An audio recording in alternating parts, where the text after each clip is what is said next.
Swastiastu. Halo semuanya, perkenalkan kami dari kelompok 14. Adapun anggota dari kelompok 14 yaitu saya sendiri, Ibu Tunina Dehana, dan saya Pratya Maharani. Jadi di sini kami akan melakukan praktikum yang berkaitan dengan ciri makhluk hidup. Nah, yang pertama kita akan menjelaskan mengenai alat dan bahan. Dalam praktikum ini, alat dan bahannya itu tergolong mudah dan gampang ditemui, yaitu hanya alat tulis dan alam sekitar. Alat dan bahan. Nah, dalam praktikum ini alat dan bahannya terbilang cukup mudah dan gampang ditemui, yaitu yang pertama tentunya tabel penelitian serta alat tulis dan tentunya alam sekitar. Kedua, pergilah ke lingkungan tempat Anda tinggal seperti sawah, perkebunan, atau hutan. Langkah selanjutnya yaitu mengamati 10 jenis makhluk hidup yang ada di sekitar kita, yaitu 5 hewan dan 5 tumbuhan. Ini adalah hewan yang akan kami amati. Ini adalah tumbuhan yang akan kami amati. Selanjutnya yaitu mencatat 10 makhluk hidup tersebut ke dalam tabel pengamatan yang tersedia. Langkah selanjutnya yaitu mengamati ciri-ciri makhluk hidup yang telah diamati dengan cermat.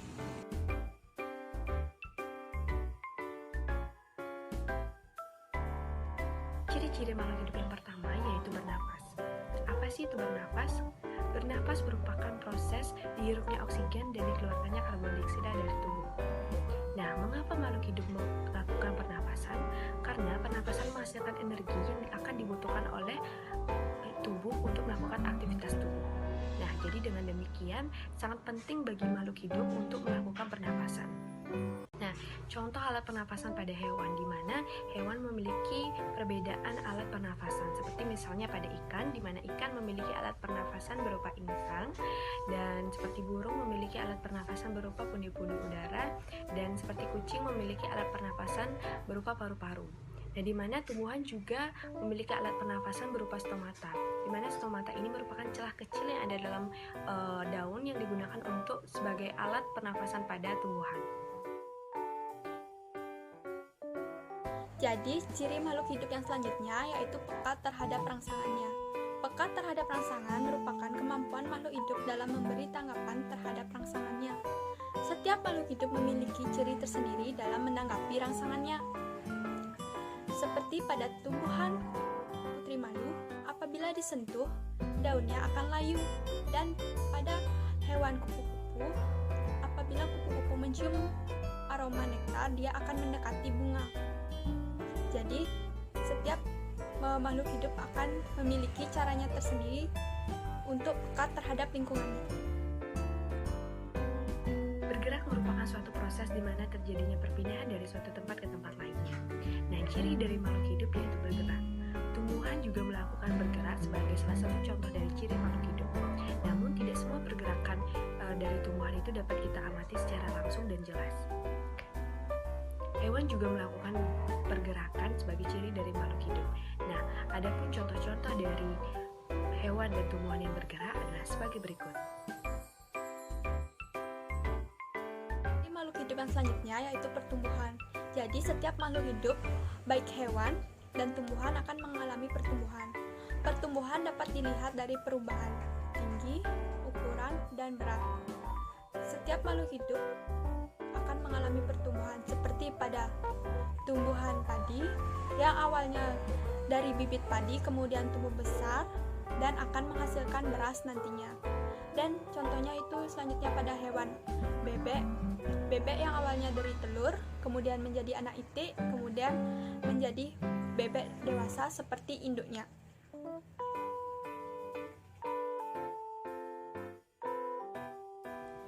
Nah, adapun ciri-ciri dari makhluk hidup yang lainnya yaitu memerlukan makanan dan nutrisi.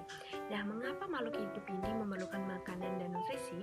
Karena nutrisi ini merupakan zat yang menyediakan energi, di mana energi ini akan digunakan untuk melakukan aktivitas selanjutnya.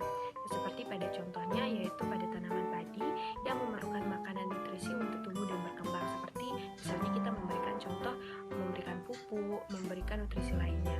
Selanjutnya seperti misalnya pada hewan seperti kucing, yaitu bagaimana kucing memerlukan makanan seperti diberikan ikan untuk memperoleh energi untuk beraktivitas. Di ciri selanjutnya yaitu berkembang biak. Setiap makhluk hidup akan mengalami perkembangbiakan. Tujuannya yaitu agar populasinya tidak punah dan untuk menjaga kelestariannya dan memperbanyak dirinya. Jadi, pada hewan dan tumbuhan dalam berkembang biak memiliki caranya tersendiri. Pada hewan dibagi menjadi 3 yaitu ovipar, vivipar, dan ovovivipar. Dan pada tumbuhan dibagi menjadi 2 yaitu secara generatif dan vegetatif. Nah, selanjutnya dapat dilihat daripada hewan ayam yaitu berkembang biak dengan cara ovipar atau bertelur. Sedangkan pada tumbuhan jepun yaitu berkembang biak dengan cara cangkok dan stek.